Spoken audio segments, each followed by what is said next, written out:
Yes, ma'am. Thank you. With your permission, we will go through a presentation, Mayor, to attempt to explain the purchase by the Canadian River Municipal Water Authority of the Mesa water rights, and then a subsequent purchase by the City of Amarillo of a portion of those water rights back from the Canadian River Municipal Water Authority. The slide that we have before you today, this is kind of the state of the known world in the Texas Panhandle as far as groundwater rights. I think we've all seen this one before. Blue are groundwater rights owned by the City of Amarillo. Green are groundwater rights owned by the Canadian River Municipal Water Authority, or CRMWA. And the red is Mesa. We'll focus in now on the next slide. This is just a blow-up of the Roberts County area here. Again, green CRMWA, blue Amarillo, red is Mesa. This is how it exists today, prior to your consideration of items 2, 3, and 4. If we could flip to the next slide, this would be the result should we approve item 2. The Canadian River Municipal Water Authority would purchase from Mesa Water about 211,000 acres of water rights. As you can see, most of those are in Roberts County. That's the big block of green in the middle. Some of that is in Water20110614 County, which is the green that is just to the north or just up from the blue. A small amount of somewhat disassociated water rights to the right, which is actually southern Lipscomb County. And then a little bit that tails off into Hemp Hill, Wheeler, and Gray. For the purposes of CRMWA, they already own about 262,000 acres in Roberts County. Adding this to their ownership certainly consolidates their potential well fields and future water rights, and is a phenomenal benefit not just to CRMWA, but of course Amarillo, because we are about 40.6% of what CRMWA does. CRMWA is producing from Roberts County today. They have a series of 2 big well fields over there that truly are what's saving Amarillo and the other 10 members from the failures out at Lake Meredith. Again, this will be what happens as a result of the approval of item 2. CRMWA purchases 211,000 acres, give or take, from Mesa Water. Moving to the next slide, and item 4 now, 3 and 4.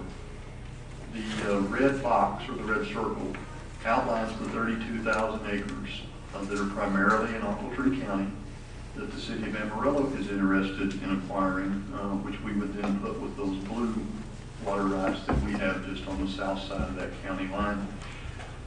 Was asked a very good question yesterday. Well, okay, that's 32,000 acres. What does that mean? How much water is that?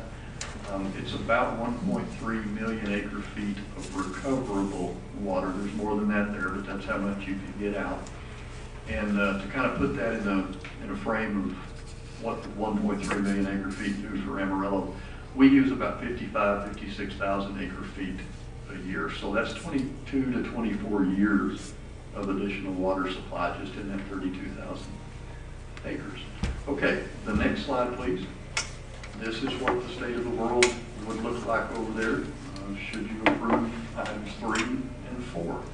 You see how Amarillo ties itself together on the north side of the Canadian River, and how CRMWA has eliminated potential competition and major holes in their holding on the south side of the river. Next slide, please. What exactly is the benefit of doing this? Next bullet. It allows both Amarillo and CRMWA to consolidate their holdings rather than to have our holdings interspersed in and amongst each other. Next. It protects us from competing with each other. Of course, we get 4 out of 10 gallons that CRMWA produces, but we sure like to hold those individually owned water rights back and protect them, not just from CRMWA, which is ourselves, but protect them from just about any other competition to the point that we can. Our holdings north of the river would go up to about 116,000 acres. The river provides a boundary. The aquifer generally does not flow from one side of the Canadian River to the other. It's a fault through there. The terrain, where we're looking at those water rights in Water20110614 County, that is generally in the breaks area, or if it's not in the river breaks, it's just barely up on the top. So that in and of itself provides you some protection from future competition. The size of the holding Not only does that provide you protection, but at the point that Amarillo invests in the infrastructure to get that water, the more water that's there, the longer the value of that infrastructure will produce a benefit to the public, thus making a much better economic situation for us. I do think there's an opportunity to further consolidate a few of those holdings. Over the years, we've been contacted by owners that want to sell. However, at the time, with us potentially having the competition from Mesa Water up there, it didn't make sense to look into doing those. Reminder that Amarillo does own easement rights to allow us to take the water south of the river and a pretty good ways down across Roberts County before we would ever look at any kind of a right-of-way acquisition. Next. The water volumes in that area are very good. The 32,000 acres in question has an average saturated thickness of about 254 feet. According to the hydrology reports, we could expect in some areas to have production equivalent to the big wells that Crimwall has, and some of those wells approach 2,500 gallons a minute of production. For Crimwall, there's no need for them in the future to run relatively inefficient infrastructure that far north into Ochiltree County. Of course, Amarillo, those of us paying water rates here, we would be paying 40 cents on the dollar for them to do so, and it's just not in their long-term benefit nor ours. At the point Amarillo wants to develop those water rights, I'd like to see 100 of those gallons coming into here. Next one. Next one. The total cost to both of these purchases, item 2 and item 4, are within the original estimates that we brought back to you several months ago when Crimwall announced the possibility of a Mesa purchase. And if we'll go to the next slide, we'll talk a little bit about that in detail. First bullet. Again, Amarillo is about 40.6% of Crimwall. Crimwall's total purchase, inclusive of financing costs, legal costs, hydrology, everything that goes with it, is about $94.2 million.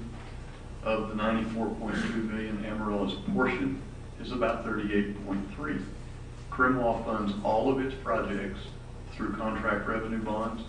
That means Crimwall themselves will issue one bond or one debt. Each of the 11 members then will pay against that on their appropriate pro rata basis. For us, pro rata is 38.3. That will be repaid entirely through water and wastewater system revenues. Next set. For the direct purchase of the Ochiltree County groundwater rights, that's 32,000 acres, $500 an acre plus the associated cost.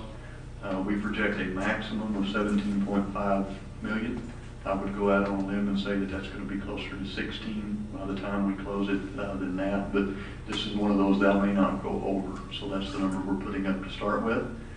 This debt will be issued as a local revenue debt. We will not issue the debt until we close the deal. We expect to close sometime July or August. That's when we'll know the final cost. We will issue that revenue debt. We will pay that revenue debt back through water and wastewater system revenues. So again, the Ochiltree purchase for Amarillo is local debt. The big Canadian River Municipal Water Authority purchase will be their debt issuance. What does it mean to Amarillo and to Amarillo's customers? 11% total rate increase will fund both of those obligations. Mayor and Commission suggests that we could do that not as a single 11% increase, but rather to split that into two. Propose a 6% in the 2011-2012 budget and follow that with a 5% in the 12-13 budget. When we finish, I believe Mr. Frigo may have access to what that means to a particular ratepayer. You have that sheet with you, Dean? I can get it. Okay. He'll get that, and we can give you some exact examples for that. But again, 11% in total, 6 one year, 5 another, and we'll be able to cover both of those. Next one. Both purchases are for groundwater rights only. This is not an infrastructure project. These are not rights that are being developed at this point. These are rights that are being acquired, being held, not only for Amarillo's future, but also for the remainder of Crimwall. Okay, next one. To kind of close, to me, the maps really are very, very telling. This is the state of the world today. The next one. That's what the world looks like should both of these transactions be approved. This takes this region to a level of certainty with its future that is not enjoyed by many, if any, places in Texas. Does include some non-competition language, does protect us one from another, and I think sets this place on a path that you're just not going to find anywhere else. So with that, I would stop and try to field any questions or comments that anyone may have. So we're looking at the map now. The blue is 100% Amarillo, the green is Cromwell, so it's 40%. Correct. Any comments, Commissioner? Yeah, I would just like to say that in lieu of what has happened with Lake Meredith over the past several years,